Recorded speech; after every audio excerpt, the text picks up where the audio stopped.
This whole concept of what you're talking about, the truths and pursuing truth, I think that's the fundamental question. Do we want to know that which is true? Because what I don't want to happen is the next moment comes, it's the end of my life, and then the tombstone says he could have. Welcome to the Knowing Podcast. My name is Christene Marie.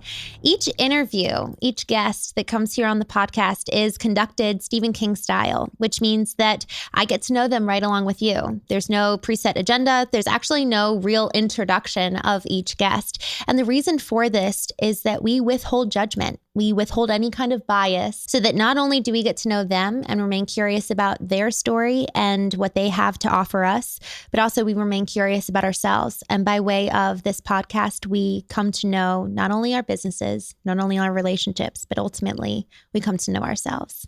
Enjoy. Atiba de Souza. Yeah. I'm so happy you're here.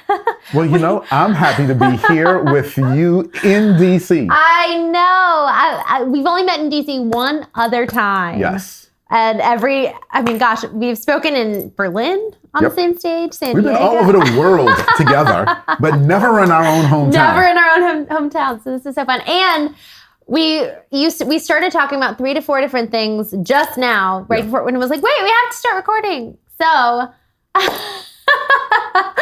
I would love, you're absolutely brilliant when it comes especially to video marketing and utilizing story in your services for the sake of growth and scale and really leveraging the talent of the individual for organizations. Yeah. And you were just talking about the power of actually not just story, but an underlying component, which is communication. Yes. And so if you don't mind continuing on the thread of that vein, and then also telling us what you do, who you are, that good stuff, and then we'll go back to what we were just talking about. Just talking about. Just. No, absolutely. You know, and so, we hear it all the time, right? That story sells and you got to use story and all this type of stuff. We hear that.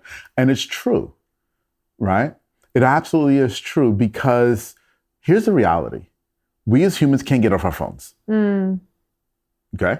Matter of fact, if you're watching this right now and you're watching it on your phone, I'm Exhibit sure. A. And not just that, but a ding is going to happen. It's going to pull you away. We can't get off our phones. We're addicted, right? Until we sit in the movie theater. And then all of a sudden, for an hour and a half, the phone actually goes away. Why? It's because of the story, right? But it's more than that. It's more than that. And this is where we get into true communication now, right? Because it's one thing to tell a story, but if the story doesn't connect, then it means nothing. Yes. And so when we look at communication and we look at really understanding the person that you're talking to, the audience that you're talking to, and the message you're trying to get across, right? It's taking that story and actually giving it meaning, right? In the eyes of the person who's consuming it. That's where it really works. Right? And so we were talking about commercials and some of the bigger companies now that are doing really great ads right now, and the stories that they're telling. And you said it. It's like, I know that person and I know this story. And so it had meaning to you. Yes. Whereas, now watch this. In that same situation, I've never watched Bridgerton. Right. And so I would have watched that commercial. And for context, it was Walmart was doing this holiday season using a Bridgerton type of feel. And I've seen the commercials for Bridgerton. I know the storyline. I have a lot of friends who watch it. And so I immediately knew what they were alluding to with the staging, the accents, all that good stuff. So continue on. Whereas I may have completely missed that. Right. It didn't land. For me. Yes. But it did for you. Entirely, and it was memorable. I'm now talking about it with you. Exactly. Right. And see, and that, when we talk about marketing, we're talking about story, okay? And we're talking about using story. It isn't just, I just told a story. Right. It's understanding why this story and the elements of that story are going to resonate with the person that you needed to. I guarantee if we had a Walmart executive in the room, right? And by the way, if you're listening, a Walmart executive, you should be on this podcast. But I guarantee if we had a Walmart executive in the room, they'd say, we weren't targeting Atiba. Right. Well, and you know what was interesting is it was a whole series. They have a whole collection of series in this. I wish I could remember the name. It was like Amazon holiday seasonal deals, but each segment has its own clip, its own story. And so the next one was a cowboy segment.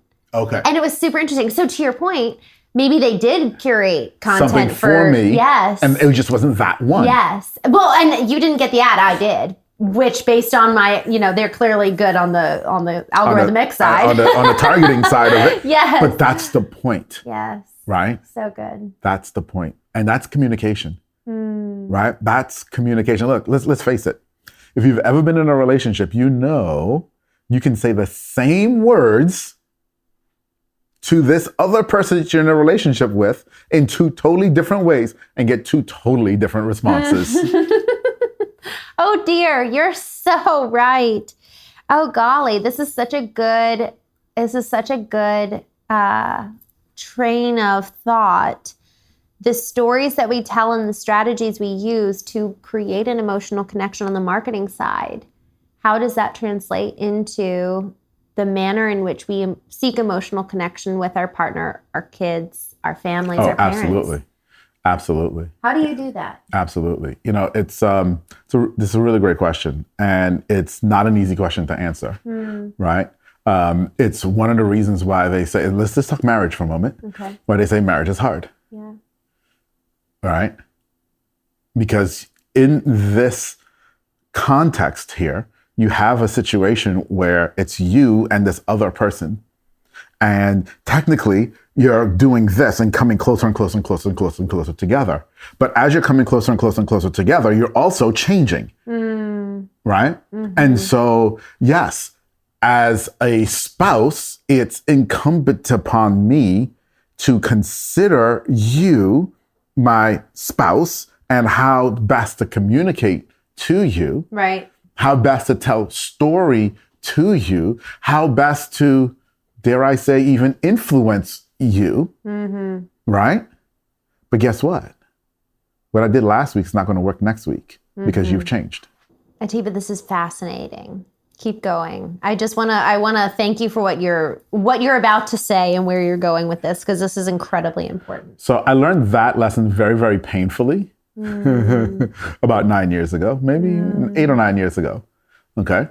I remember I was standing in my bedroom with my wife, and we're having a major discussion. It's not an argument. A major discussion. Okay. And in the midst of this major discussion, which I'm very frustrated, because she's saying, you're not meeting my need. And I'm saying, you have said XYZ, I did XYZ and added in A, B, and C. Yeah. Hello. Yeah. And she looked at me and she said, my love language has changed. Oh, wow. And I'm sitting there like, I could have gotten a memo about that a couple years ago. Hello. Yes. Interesting. Her love language has changed. In that moment, okay, she was able to articulate something for the first time. Yeah.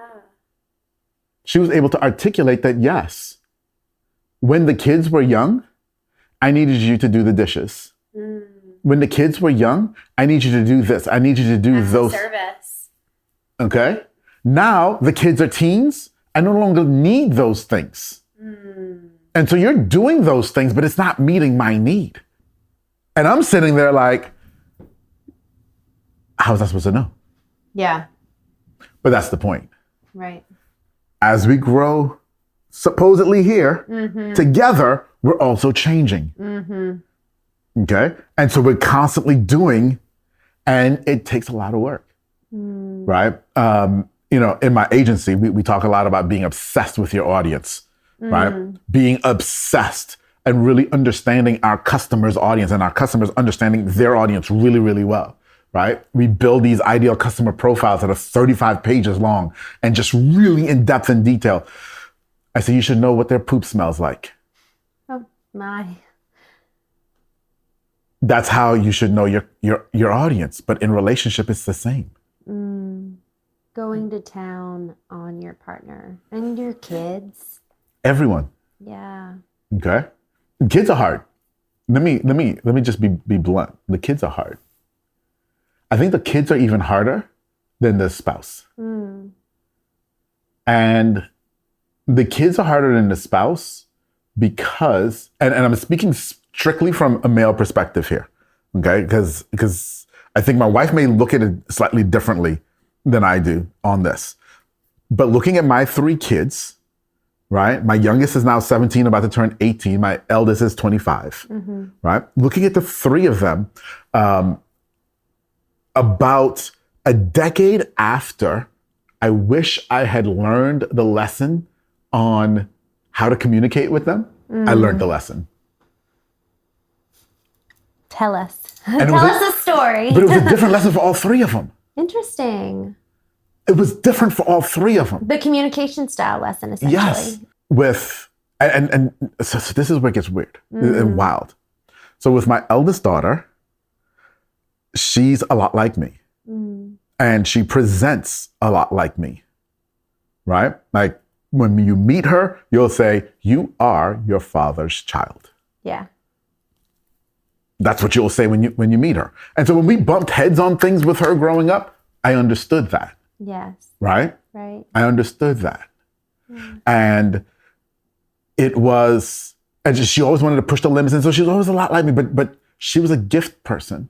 And I didn't catch that until she was probably 18 or 19 years old. And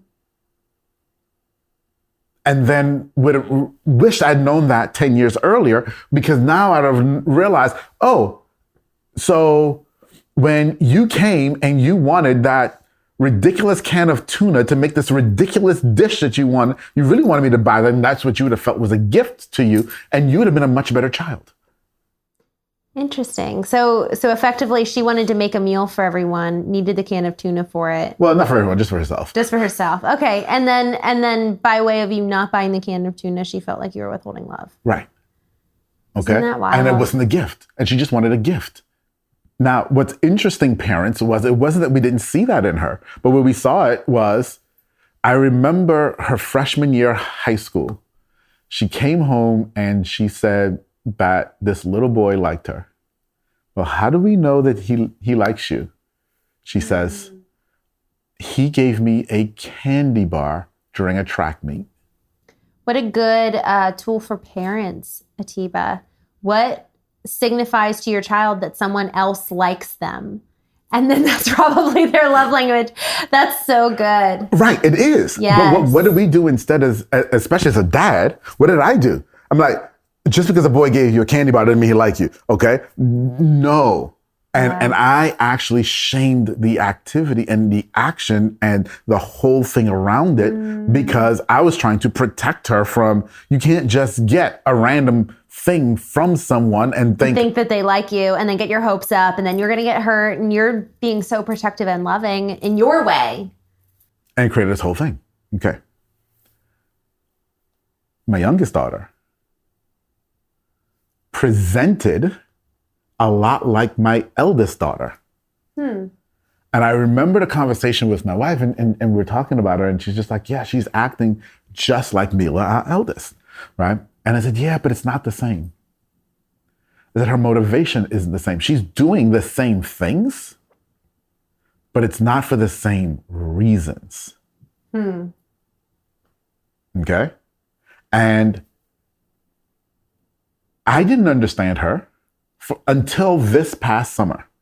Wow. And what happened this past summer was, so with my daughter, so we always do their college tour together. That's daddy, daughter. You want to go see schools? Okay. We'll go together. We'll go together. We'll do that. Just the 2 of us would go do it. Right? So we're in California. We're driving the coast of California. Okay. We have a week and a half together. And this is the child who at 11 or 12 stopped saying, I love you. When you said, I love you, she said, you're welcome.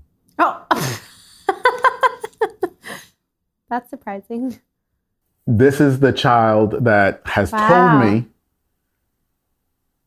Not that I want you dead, but I really just don't like you. Wow. I mean, you don't actually have to be here. Wow, Atiba. Okay, so this is what we've dealt with over years, right? And so now we're on this trip. Now, there's a restaurant, Cordoba, that she absolutely loves. She thinks Cordoba is the greatest thing ever, right? Everywhere we go now, she maps out where Cordobas are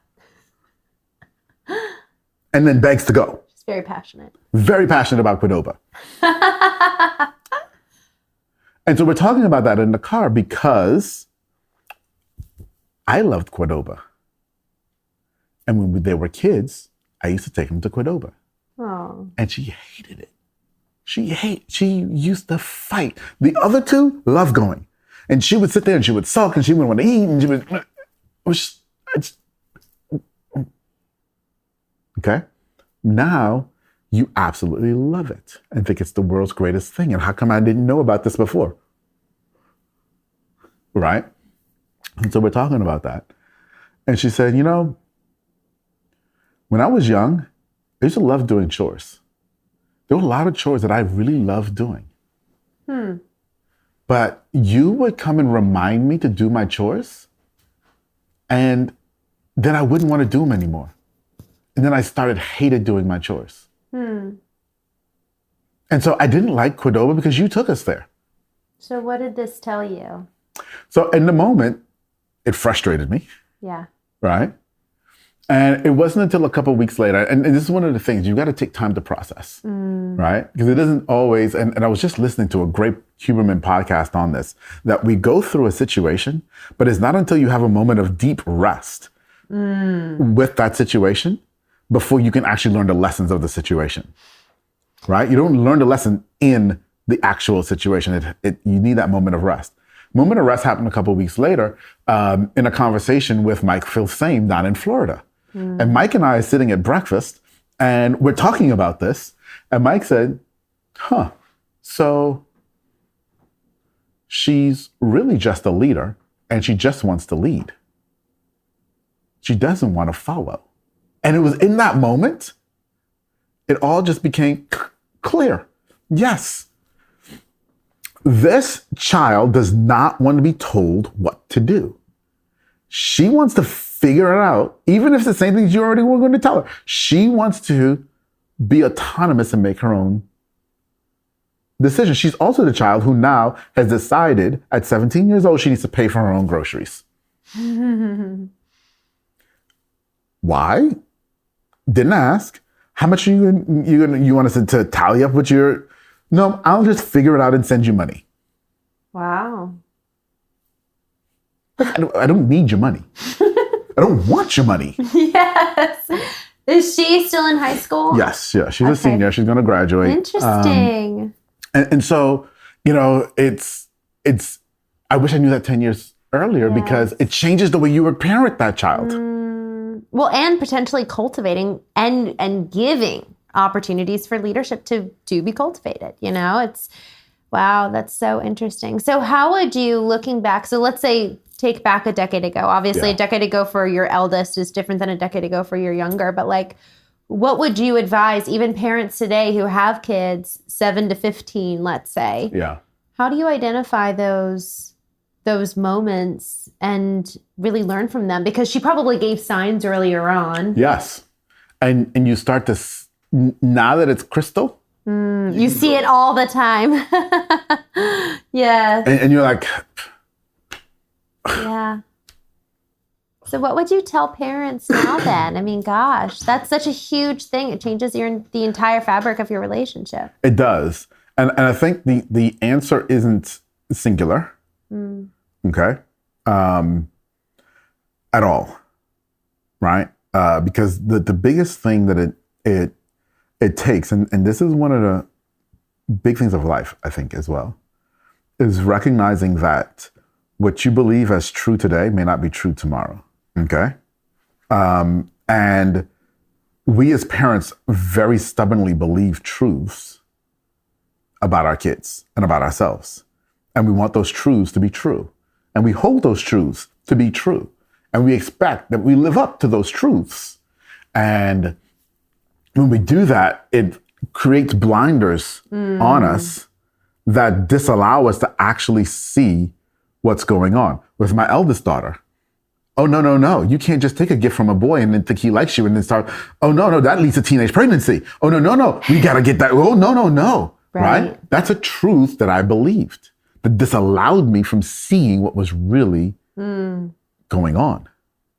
And so that's where it starts. I think that's the one thing for everyone, that's where it starts. It has to be a matter of recognizing that what I believe is true may not be true tomorrow. And that's okay. That's okay. Can I, before you keep moving forward, because this is such a good point. What's almost like a stopgap or a fail-safe, right? Because if it is true today versus it not being true tomorrow, what are those little stopgaps you can put in place to almost test the waters of the changing that could be occurring in your partner, in your child, in yourself, right? Yeah. The biggest stopgap is the willingness to ask questions. And the willingness to ask hard questions. Right? This is one of the places, and I want to take a huge left turn here, y'all. This is one of the places where I think AI can really help us. Okay? Where we as humans can truly get better with AI. Right? I did this training in our company just recently and was actually baffled because I didn't realize I hadn't done it before, which was even in just as simple as ChatGPT, to go into ChatGPT and ask a question and then tell ChatGPT to think about it through a different perspective. So you could tell ChatGPT, say, hey, tell me about how podcasting affects my business from a economic perspective, from a historical perspective, from a social perspective. And you could change that perspective on the end, and ChatGPT is going to give you a wealth of information back of how you can look at the same thing in a totally different way. Okay? So good. And so here, it's a matter of understanding that we have to ask questions. In order to understand that tomorrow's truth may not be today's truth, it has to do with the perspective behind the questions that you ask. And so take what you understand today and say, okay, I understand this today, but now how can I look at this in a different perspective? AI. Right? How would someone in a third world look at this?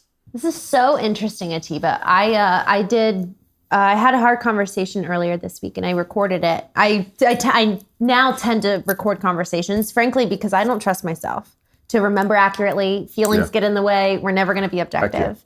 And so I have started recording conversations. Someone that I was even talking to on the podcast, he said that he and his wife have a ring in their house and they'll go back and watch the ring because they're like, wait, neither one of us is remembering accurately. Let's go back and that's going to be our third party, which is brilliant. So I recorded it. I put the recording into Otter and then got the transcript, put it into ChatGPT, and I asked it to do a really hard assessment for me. You know, where were my inconsistencies? Yeah. What is this saying about my values? Yes. What are questions that I need to ask as follow-up to this? And I asked too, you know, what were the inconsistencies of the other person? Because I felt unsettled with how it ended. And there's something about, is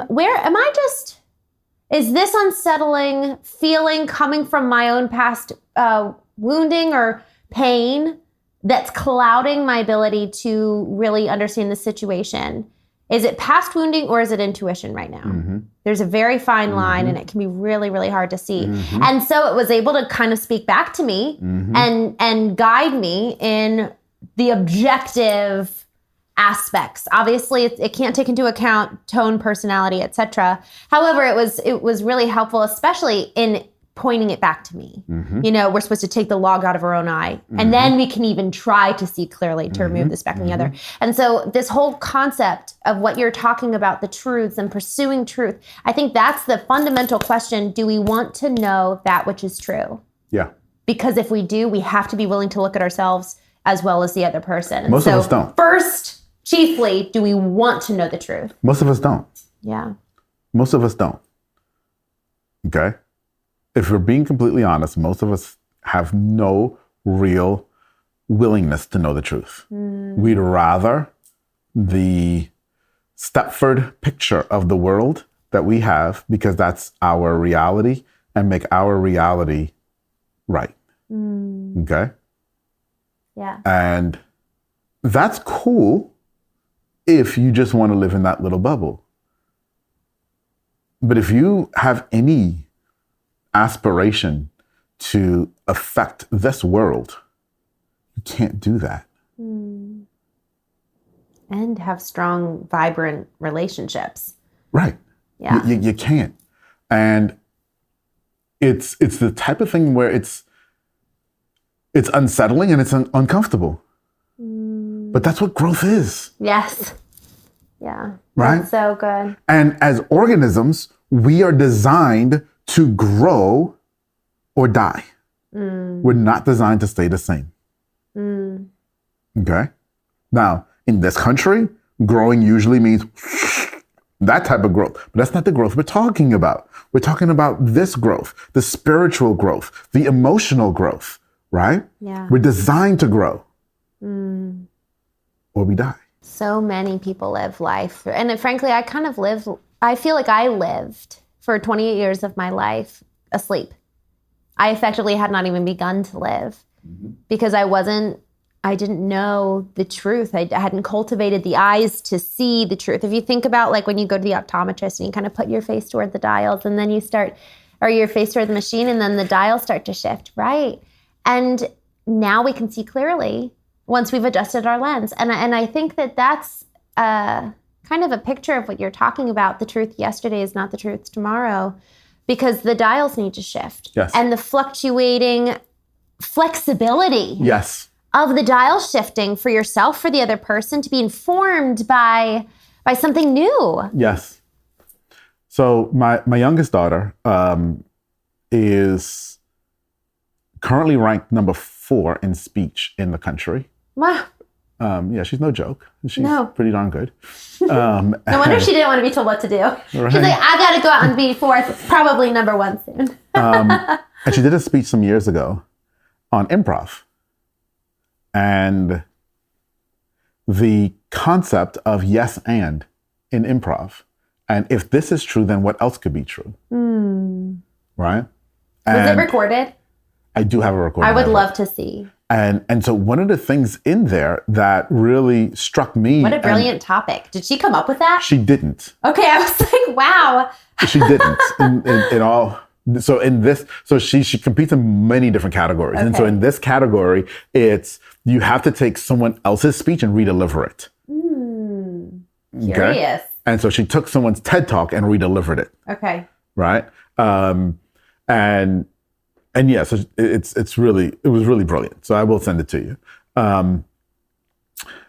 And so that concept of yes and if this can be true, then what else is true? So let me ask you, let me just put this out there. Let me put this out there as we think about this. And this is where I'm saying we got to stretch our minds. Okay? So when we're getting back to, and even in answering the question of, hey, how do you deal with your child and and seeing your child 10 years earlier, we've got to stretch our minds as adults. We have to stretch our minds as humans.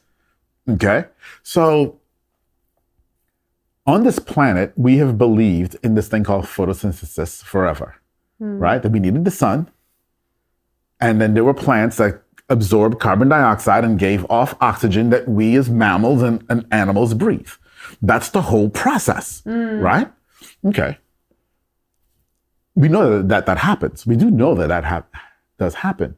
However, how then, at the bottom of the Pacific, where there is no sunlight and there is no vegetation, there's life. Well, we've never really kind of known that. We came up with dissolved oxygen and that whole theory and so on and so forth as to how that all happened until last year they discovered rocks at the bottom of the Pacific Ocean that interact with each other and are producing oxygen.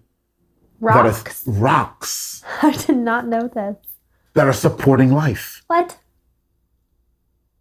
Rocks produce oxygen. Yes, because the metals inside of the rocks are acting as magnets. And when the magnets interact, they create a chemical reaction that actually produces oxygen at the bottom of the ocean. Wow. And so, if that is true, what else can be true? Wow. So we just took something that we've all been taught forever as the only way life survives is sun, plant, oxygen, human. That's how we survive. And just proved there's a whole world living right here, surviving different.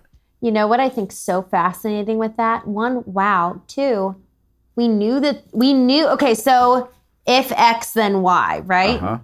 Well, we also knew about Y over here. Yeah. We just didn't know the formula, but we conveniently ignored that we didn't know the formula Yes. and only allowed, Yes. if X, then Y. Yes. Except we've got this whole other living, Yes. It's not like we didn't know that, all of this was existing beneath the waters. Yes. It's just we conveniently overlooked the inconsistency because we did not know. And we were afraid, perhaps, Yes. to not confront the truth of not knowing. And that's, we sit here on the Knowing podcast, right? That's the point here is, and I'm not saying that everything is a lie. That's not the point. The point is understanding that what you know today may not be true tomorrow. And it's only by asking great questions. Look, they just found an 8th continent. Dead serious. Go look it up. They've just found the 8th continent.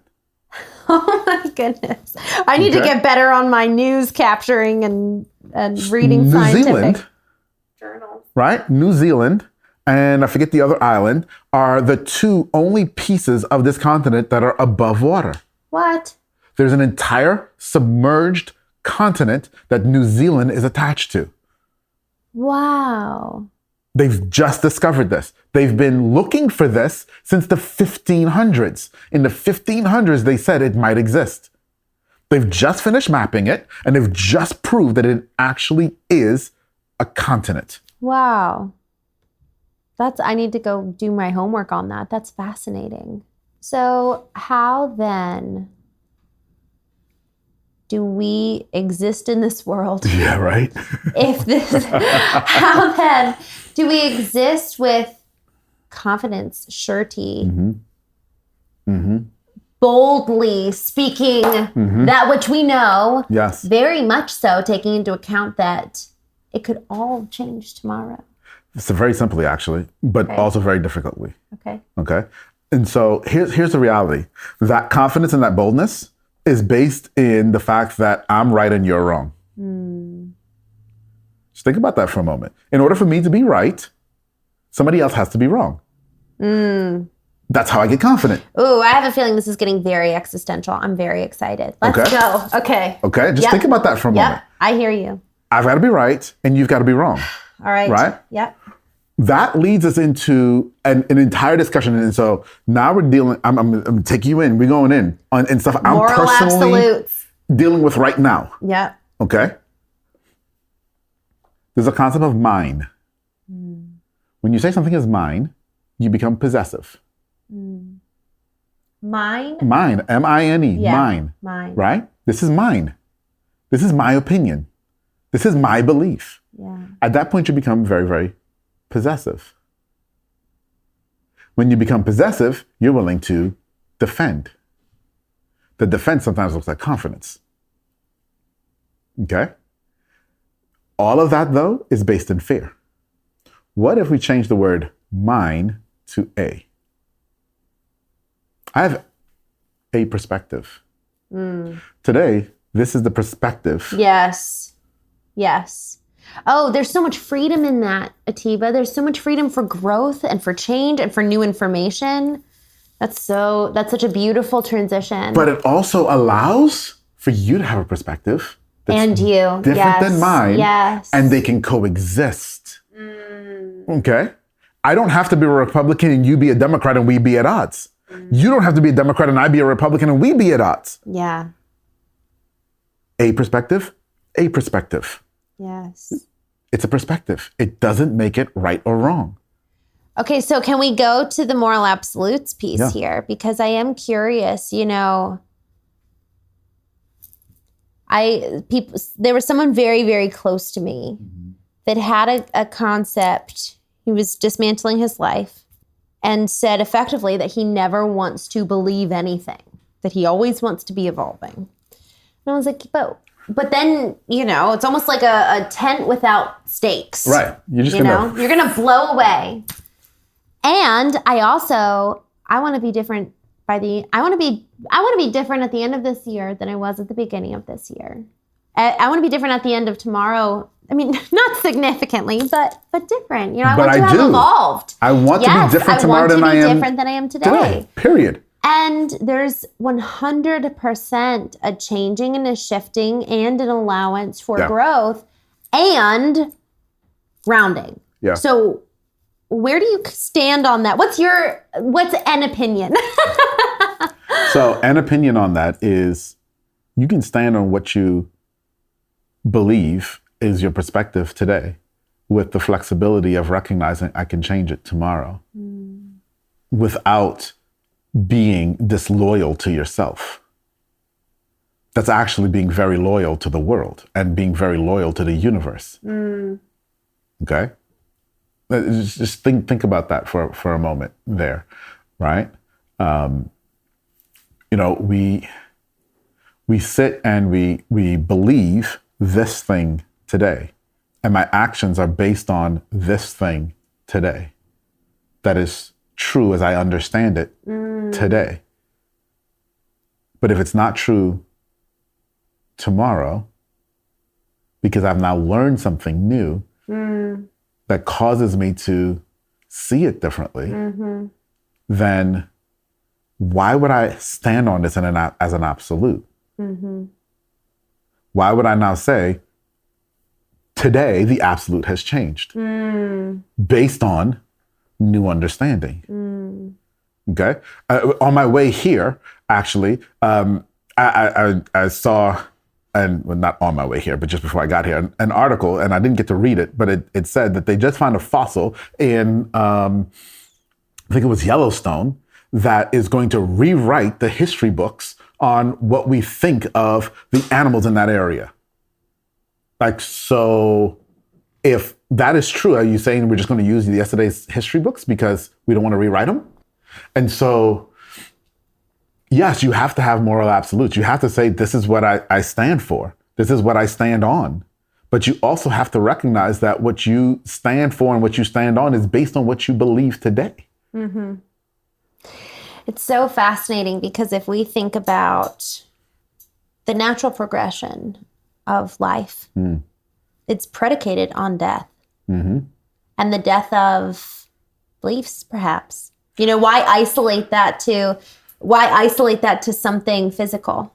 Well, you cannot have creation without destruction. Yeah. Just think about that for a moment. We've been talking about growth. Right. Right? Right. You cannot grow without destruction.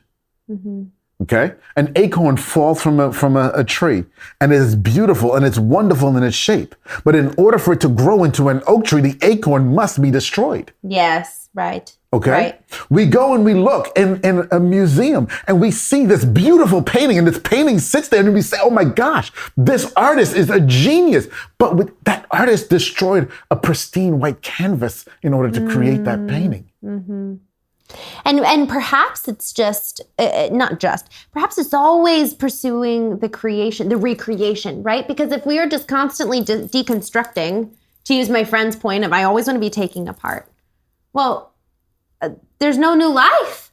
But if we're deconstructing and then rebuilding and then deconstructing and then rebuilding, we're actually going higher. Yes. We're actually moving upward rather than just further down into the abyss. Yes. This isn't just about sticking some dynamite in something and just blowing it up and saying, okay, we blew it up. Now, all the pieces of what we blew up, we're here. Let's build back what we blew up and then stick another piece of dynamite and blow it up again. Yes, right. Think about it for a second, right? Sperm meets egg, come together. Then they do what? Split, right? And they create 2. Then they do what? Split and create 4. And then they do what? Split. So it's a death for the purpose of re-life and new life and rebirth. And just you continually grow. Well, yes, because as the leaves on the tree die and then new buds are formed, the tree is actually growing upward in its trajectory. Yes. But there's death along the way. There has to, and so that's one of the. Okay, so let's talk about people and my favorite group of people, entrepreneurs, right? That's one of the hardest things that I've seen for young entrepreneurs is the reality that there has to be so much death in their life. Okay, that creating a business, there's so much that has to die in you, so much that has to be cut away from you. Isn't that the truth, man? Okay. Oh gosh, yes. Right? Yeah.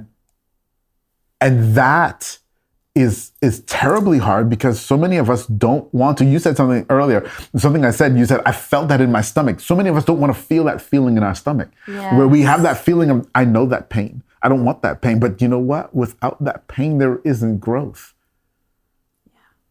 Yeah. Something I was listening to just recently was talking about this. It was a podcast, and he was saying, as a scientist, and he was saying that the human body and every human system, in order for it to grow, needs stress. That's so good.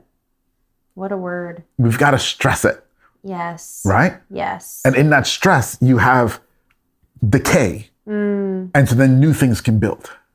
Well, and what's interesting, so marrying these concepts of new life, we talk about the physical manifestation of death to life, but in terms of kind of the philosophical approach, I have concepts about God have died. Yeah. And new ones, which I believe are more true, have come to replace those. Yeah. But if we're holding so tightly, the Greek word you know why we're holding tightly though? Why? Mine. Yes. Yeah. Isn't that the truth? There's the Greek word of receive is lambano, which I effectively visualize it as it's a very active receiving, but it's almost like a receiving of, it's not a taking, it's not a mine, right? It's like a forceful verb that propels you forward. And the response is almost the natural outpouring of the receiving. Yeah. And I love that. And so it's kind of that constant state of just being open. Yes. I'm like, what is true? And allowing truth to build upon truth. And then the old truth dies away and the new truth that is built on a foundation, right? Yes. It's not about the dismantling, but it's about the new layers, yes. I'm going to bring that really physical. Okay. Really, really tangible. So you and I get to travel a lot, and we get to be in a lot of rooms, and we get to see a lot of people and meet a lot of people, right? And lots of masterminds and different types of things and speak on stages and that type. And people ask me fairly often, so when you walk into these rooms, like, how do you prepare and what are you expecting to get out and how do you measure the return and all of these types of things, right? And when we sit and talk about what is true, when we sit and talk about what was yesterday may not be today, and we bring all of that together and you say, okay, how do you walk into a room now? How do you deal with your spouse now? How do you deal with life now, right? How do you receive now? Yeah. Right? And this is why I'm bringing this here now, because when I walk into those rooms, I walk in without expectation. One of the biggest challenges that we as humans have is expectation. We create expectation of each other.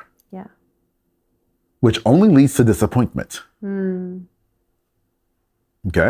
And so I walk into a room and I'm like, I don't know what to expect. Yeah. Okay? Yeah. And I don't set a trajectory of what I do expect. But when I'm going to walk into this room and say, what is true? What is here? Let me take stock of what is real here. What am I actually seeing, feeling, experiencing with these people in this room? Because what maybe there may be so much more beautiful than anything I could have conjured on my own. Yes. And expectations are limiting. Completely. On both sides. Yes. Yeah. On both sides. That's so good. On both sides, right? But that goes back again to the kids, right? Like we have expectations for them. I don't expect that you become a teen parent. And so therefore, when you take a candy bar from a boy at 14, I see teen parenting. I don't expect that. Get rid of that activity. Yes. Instead of, so what's really going on here? So getting back to answering the question of how do you deal with this as a parent, when I said there is no one way, yeah, right?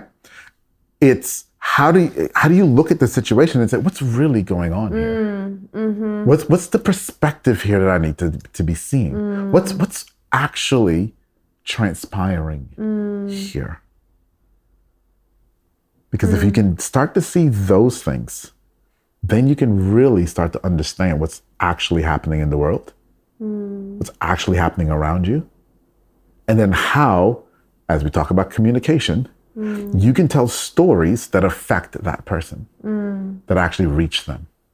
And so for so long as we have our closed-fisted perspective, we're not able to be open to hear the truth of someone else's perspective, because the reality is we can know to an extent our own experience, but the chances of getting their experience and their perspective right are very low, considering our biases, our own inner narratives, all of that. So to your point of being able to really see what's really going on here.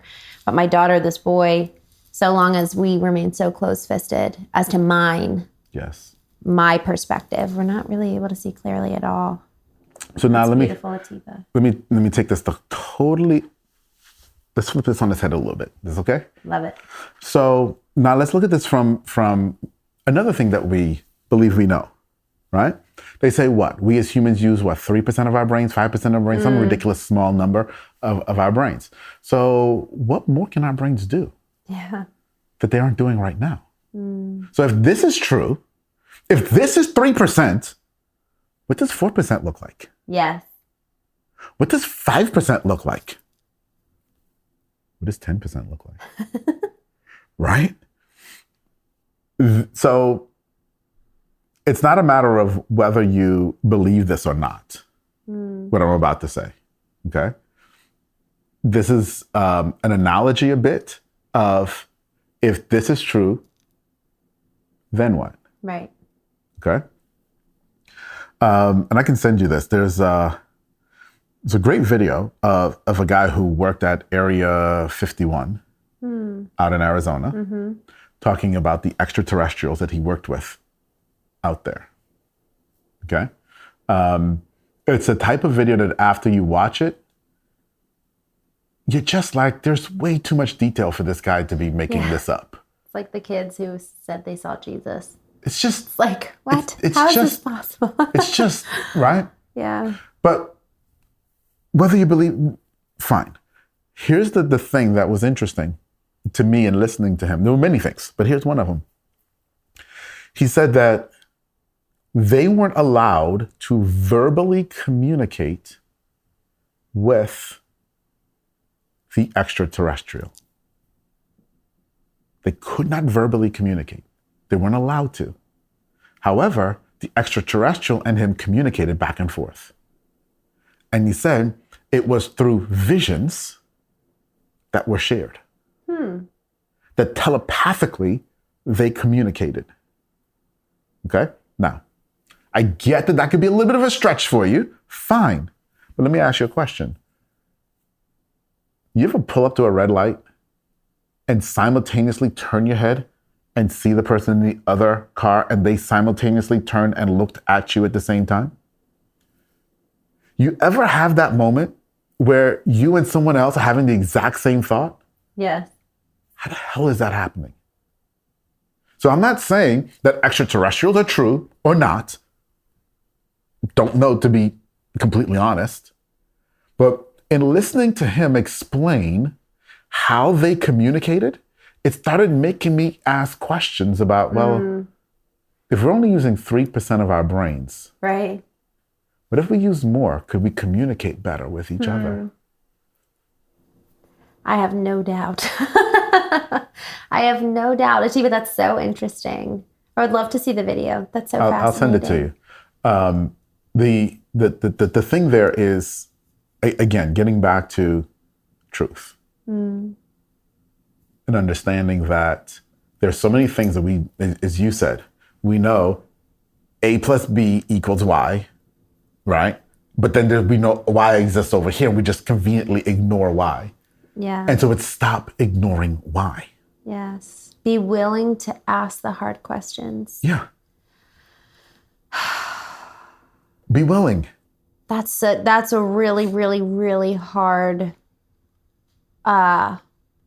concept to apply. We all know, right? Oh yes, lean into this discomfort. Yes, ask the hard question.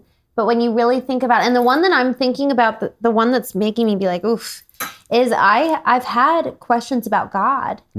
Only in the last 6 months have I been brave enough to ask.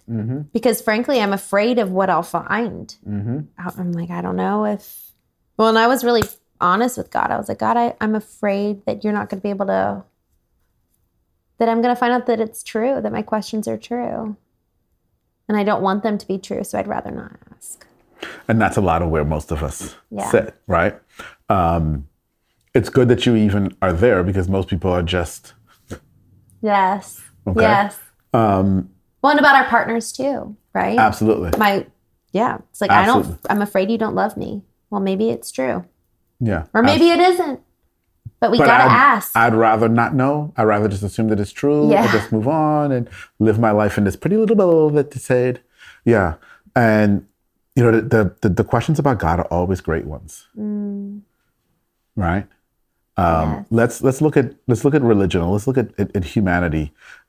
Religion is based on the fact that we're the top of the food chain. We're created in the image. Like just about every religion says that in some way, shape, or form. Right? And so, okay, but then getting back to the extraterrestrials. Yeah. What if they were existing? Yeah, what if? And then what else is true if that's true? Huh. Yeah. And if we were creating in the image, well, what would... It all of a sudden, every bit of certainty falls apart. It just becomes dismantled in a moment's blink of an eye. But does it? To the linear black and white. The black and white, it dies. So now we get into the conversation of, can you see truth despite the current circumstance? Yes. Right? So the circumstance looks like this, but can you find the truth in it? Which is the same thing we've been talking about the whole time. Yes. But this is it, right? I've got a circumstance here. My circumstance has been what? Okay, I am a Christian. Okay? Jesus died on the cross. He died for my sins. I'm created in an image. Those are the things that you're taught, that you believe, that you know, that you were told, and right? Right. They are mine. Exactly. Well, and I'll add one layer to this because this was my first reckoning with, I misread this whole situation of who God is. And I want to just tread carefully here because I don't know what I don't know. And God has been blowing my mind these last 6 months and it's been amazing. The very first time I had to reconcile the truths that I held so tightly were when my brother-in-law was killed. And that didn't line up. That didn't fall within my worldview. And so some people in my family buckled down even further and were like, and created a narrative in order for that experience to fit into their worldview. And that's what we do. Or people were just, now I'm going to deconstruct everything and let it all go because it's all wrong. Right. So to your point of finding the truth in the midst of the circumstance. And that's the key. Yeah. Right? And it's, what am I actually seeing here? Yes. What am I actually seeing here? What is actually going on here? Right? What is actually real here? And learning to deal with that. Because, and you brought this up a little bit earlier too, there's so many times what we've done is we've brought baggage into a situation here. And we're viewing it through the lens of this baggage, right? And then we're adding what's mine into that. And now we're completely not even sure what's actually there anymore that we're looking at through here. And then we start to, when other people start to say stuff, we have to start to defend. And now we're like jumbling and we're going. And what are we actually, can I actually see through any? Yeah. And that's hard. And we all have baggage. And we all have things. That's part of the human experience. But it's also part of the human experience for us to get to that place of being able to see, hear, deal. So let me be blunt here. So on my way here today, I had a phone call with a good friend of mine. And this good friend of mine, he's been trying to talk to me for some days, but I've been out of country. And so we finally caught up a little bit, and he was busy. And he said, look, let me suffice it to say like this. I just want to thank you for introducing me to this other friend of yours, because he completely opened my eyes to a lot of stuff in a conversation. And I realized that when I get stressed, I let the little scared, this friend of mine, his dad died on the couch sitting next to him. Oh, wow. At age 13 watching a baseball game. Oh my gosh. Okay? Chills. And he says, when I get stressed, I let that little boy take over and run my company. Yes. And that's when we go off the rails. And that's what that conversation made me realize, right? And in that, and so this is my point here now. In that, so I did something which I didn't know their relationship was going to turn into this. It was great that it did. And he had an experience, and he comes back around to me and tells me about it. And then it smacks me in the face and makes me realize and say, oh crap, I'm doing the same thing. Yeah. Now, I've not unpacked it yet because this just happened an hour and a half ago, right? Yes. But that's the willingness that we have to have, right? Yes. Now I can look and see, oh my gosh, that was one of those filters that I've been looking at everything through. And oh my God, now I can see when I'm bringing that little boy. Yes. And I know the little boy. It's a little boy who, growing up in Trinidad, I remember this little boy. And it's so funny when he said it. He said it and it hit me. I walked into, with my mother, I couldn't have been but 2, maybe 3 years old. And I remember walking into my mother's best friend's yard with her, and they lived up. And so they were sitting out on a balcony, and at 2 or 3 years old, I considered her friend very attractive. I knew that. And she says, oh, is that handsome little Atiba here? And I remember that feeling and saying, I want that feeling from attractive women. And it was him going through that whole thing and then coming back and telling me about his story that made me say, oh crap, I'm seeing so many things through that lens. I gotta go unpack that, y'all. I'll let you know how it goes. Wow. Oh my gosh. Isn't that so powerful, Atiba? But that's the willingness. Yes. Well, and I, in terms of like the heart posture, in order to have someone else say something and you allow it to impact you to the extent of, wow, this is a new lesson for me. That's being so open. That's talk about lambano, right? Because it's not just receiving what other people are giving as like an intentional gift, but it's receiving in terms of I'm allowing your words to have such weight that I'm now going to take action on them. Whether it's I'm telling you something about me that I've learned, I want to give you something. You know what I mean? It's just having this heart posture of receivership. Yeah. In every regard. There is not a damn thing promised. Tomorrow, the next 10 minutes are not promised. You have to give every ounce of everything to every minute, every moment. what the hell are we holding back for? There's so many of us living a scared life, holding back for the next thing, or when I get to, or no. And so, yeah, when I hear that, when he gives that, and I appreciate what you said, but when I hear that, when I'm like, I've got to figure this out now, because again, going back to where we started in this, there is greater good that I was put here on this earth to do. Yes. And the longer I stay in my stupid little stubborn self, I can't do that good. And I don't know that the next moment is promised. So I've got to figure this crap out right now so that I may have the opportunity to do something good in the very next moment. Let's go. Okay? I love that. Because what I don't want to happen is the next moment comes, it's the end of my life, and then the tombstone says he could have. Potential is, I coached for a long time.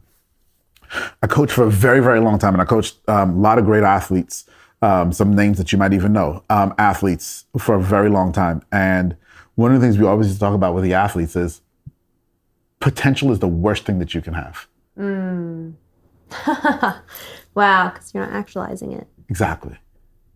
Wow. It's the worst thing that you can have. Atiba, you have changed the way you've lived for the last 6 months, 9 months? Yeah. Pretty significantly. Yes, on the health side, yes. Yep.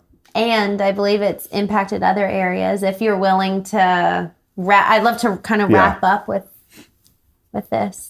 At about 16 years old, I was not in a great place. And I didn't want to be here anymore. And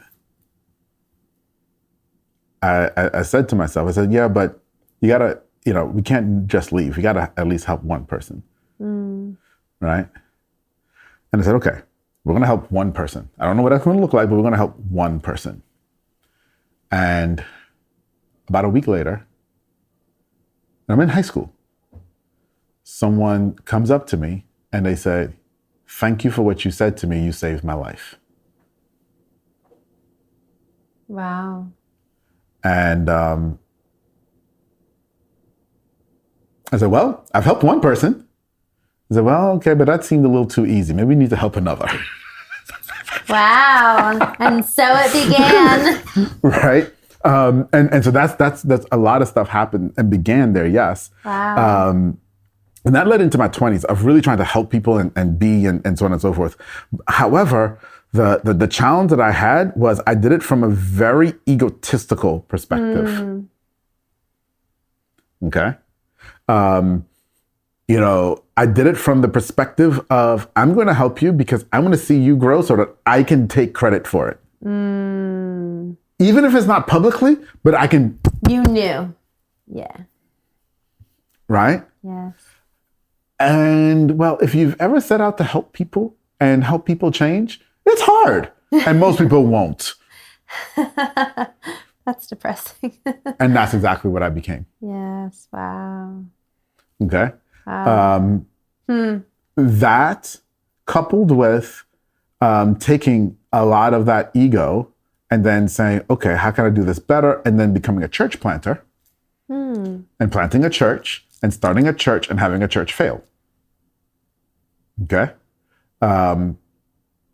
Led me into a very depressive state. In that depressive state, I did what all depressed people do. I ate. And gained over 100 pounds. In 2018, 2019, I was 320 pounds. 325 to be exact, if you want to be exact. And my son, middle child, the one we didn't talk about, my son said to me, Dad, you tell us all the time to just do things. Like, things will be hard, but we just got to buckle down. We just got to do them. We just got to decide and we just got to do it. Do it. So why don't you just decide and lose weight? Wow. What a Okay. good mirror moment. Yeah, he's good for that. It's the reason he's named after me. But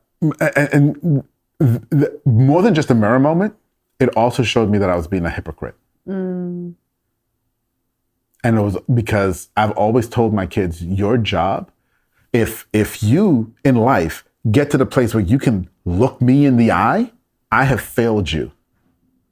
Your job is to put your feet on my shoulders and go up from me. Yes. I am your baseline, not your barometer. That's so good. Okay. Baseline, not barometer. Right? And so what it showed me there was I was being a really bad baseline to him. And so I started a weight loss journey there. I started in 19, then of course, COVID. Yeah. Right? And through COVID, even I lost 50 pounds, got down, I lost 70, got down to about in the 250s. That's where you kind of knew me, in that range there for a long time. So I got there and I kind of plateaued and I was just, okay, right? And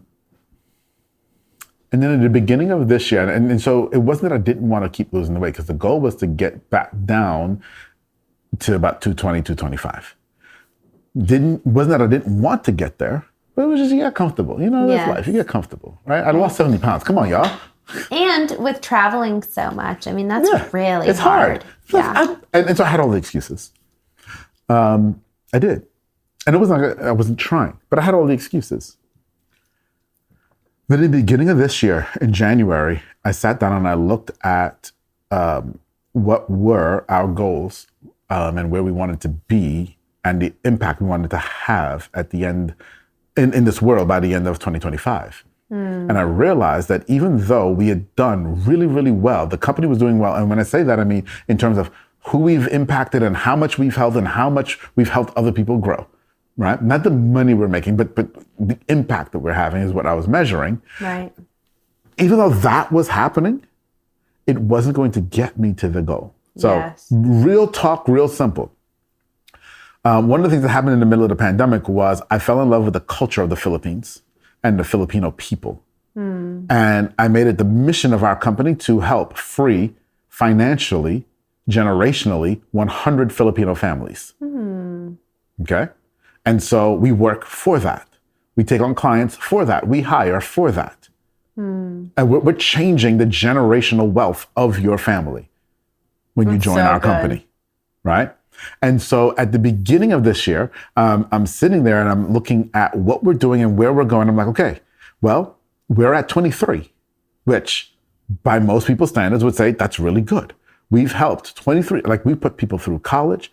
We've helped people who have never had a working fridge, have a fridge. I mean, we've helped because you're going deep. You're not just hiring people. You're going deep into their family. We're doing so much with them. Wow. So much with them. I mean, Atiba, that's amazing. We have a program that we're trying to pull together right now. It's failing a little bit because of logistics of sending them all to Toastmasters to help them all learn to communicate better and get over some of their fears, right? Like, so we do so much stuff with them. Yeah. Right? To help them grow as humans so that they can be generationally better. Yes. Right? And so I'm sitting there and I'm like, okay, we're at 23. We're not going to hit 100 by the end of 2025. We're not going to do it, given the way we're going. Right. And so we need to change and we need to do different. And I'm sitting there and I'm thinking, okay, well, this is January. I'm like, well, what is it? What do we need to do? I'm like, dude, I don't know, but we need to do something. This is the internal dialogue. Right. Right. And it was in that moment that John Maxwell's law of the lid comes back to me, right? That the company will only go as high as the lid of the leader. So therefore, if we've gotten to 23 and we've been kind of there for a little while, because it's been about 9 months, we've been at 23. Okay. It means we've reached the lid of the leader. And so in order for us to go higher, the leader's lid needs to go higher. So in that moment, I said, all right, dude, this is on you. You got to grow. You've got to change. You've got to get better. Now, one of the big things that came out of the 2019 start of weight loss was learning in myself in that time of how of an undisciplined person I was prior to that. And that losing 70 pounds took discipline. Right. Okay. And so I went back to that and I said, okay, where am I undisciplined? And it was like, yeah, you travel a lot and you're undisciplined. You have all these excuses as to why you can't lose weight and you're undisciplined. Right? Likewise, it was, and you know you're not functioning optimally. Right. Right. And that's what started the journey. Okay? That's what started the journey. Now, I'm not sitting here trying to tell you that I had that conversation with myself in January and then, the very next day, everything changed because you and I ended up meeting in April and that was really when it started. So it still took me months. It took me months mentally. Yes. To prepare myself, excuse me, for even the journey. Right? And so understand when we're talking about truths and we're talking about all this stuff, I'm not saying that this is all just magic and it just happens. Yes, there is work. Yes. There is work. And it took me those months. And it started in April. Okay. The thing about this though was this wasn't just a weight loss journey. This was a health optimization journey. Okay. This is about optimizing health and then optimizing every other aspect of life around it. Right. Because you've got to expand your lid. And was this the primary, most apparent way for you to increase your lid? So. Why did you choose this? Yeah, because at the end of the day, I know me well enough to know, right? That was your thing. Yeah. Yeah. Okay, look. Most people know I cook.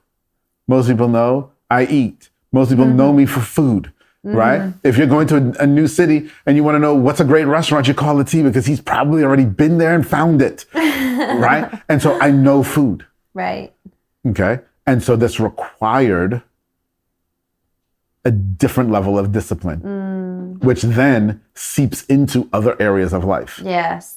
But I knew that if I went after some of those other areas, but didn't do this one would always sabotage. Because this is the one that always makes you feel the worst about it because you're just like, but I don't look good. And you have all the negative self-thought. Oh my gosh, we didn't even talk about negative self-thought, right? But all of that spiral that happens, right? That, of course, I'm not going to get this deal because I ate that bowl of ice cream last night. I'm a fat slob and they don't want to do business with fat people. Wow. Of course you're not going to. Yes, that's so good, Atiba, how the physical wellness, the mental state surrounding your physique translates into business success. Yeah. Wow. Right? And y'all, what I want you to hear here was, it wasn't that I wasn't working. And so prior to January, I was in the gym 3 to 4 times a week. It wasn't that I was eating horribly. I don't eat horribly. I don't eat fast food. I don't drink. I don't smoke. If you know me, I only drink water, right? Right. So it's not even that I was eating poorly, right? But it wasn't working. And it was in that recognition that, 1, I needed to get it right. 2, I needed to figure out why the hell wasn't it working? Why am I working so hard in 2023 at trying to lose weight and not having it happen? Right. At all? Why is it not working? Yes. And what's going on in here? Right. Okay. We can add more on there. There was mental fog going on. I was in a place where I felt like, my brain was only good early in the morning and that was the only time I could work. And so if I didn't get work done before 8 a.m., the rest of the day was shot. Right? There was all this other stuff going on. And it's like, but that's not where your body should be. So why am I here? Yeah. What's going on? What's going wrong? right? Started with blood work and stuff, realized I was so vitamin C deficient. Wow. Which is insane because I was eating a bag of oranges a day. Wow. And my vitamin C was just like, and because my vitamin C was low, I was having energy issues because my body wasn't storing iron. Wow. So starting with blood work. Yeah, lots of blood work. And then you got your coach? Yeah, so that didn't work well. It didn't work well. Well, was it the mastermind? I thought you joined something I did. That really was good. It started off well and it didn't work well. Okay. And this is what I'll tell you too there on that is, so let's talk about coaching. I've been a coach a long time. Yeah. Right? And I didn't follow my own advice. Oh, oh no. Me too. I know how that is. I think all of us who have businesses, we get so fixated on giving it and giving and serving and others focused, and then we don't take it for ourselves. So when parents would come to me and they want to get their child into football, and they would say, well, what team should I go to? And so on and so forth. I'd say, here's the deal. The way you choose your team is you go and you interview the coach. Okay, especially, the little league level. At high school level, you don't have a choice. But at the little league level, you go and you interview the coach and you sit and you talk to him. If that coach is not willing to talk to you, number one, that's a sign you don't want your child with that coach. Yes. Okay. Number two, if you go have that conversation and you don't like the way that it vibes and it feels, don't put your child with that coach. Right. Right? It's got to fit. Right. Right? It's got to fit. And I didn't do that. Right? Right. So I heard two other people have great success. I said, oh, y'all had great success with them? Great. Here's my money. I'm in. Yeah. Right? Right. And again, their program is wonderful. So I'm not knocking their program at all. But it wasn't created for me. Right. Exactly. Right? It was created for the guy who wasn't working out, who was eating McDonald's or fast food, who was drinking. Yeah. Right? And it was like their list of things to cut out. I was like, I don't do any of these. Yes. So you're not going to see the immediacy of results that they're promising and likely charging for, right? And so there was a mismatch there. Did I learn stuff? Yes, I did. I did learn stuff, right? But long term, it was a mismatch. Yeah. Right? And so then I had to leave and find other alternatives with other medical professionals that were able to help. Good. Okay. But yeah, it's been a journey. And how has it impacted your business as a result? In tons of really, really great ways. The thing here is, and getting back to the baggage that we bring. Yes. Okay. Yeah. So I'm always going to start when you talk about impacting your business with impacting how you deal with your staff, because your staff is your business. Because if they don't produce, you look like crap. Yeah. Right. Right. And so it's affected my communication with my staff in such positive ways. Because I'm not coming into conversations feeling bad about myself. So it's taken off an entire layer of crap to wade through. Yes. Wow, Atiba.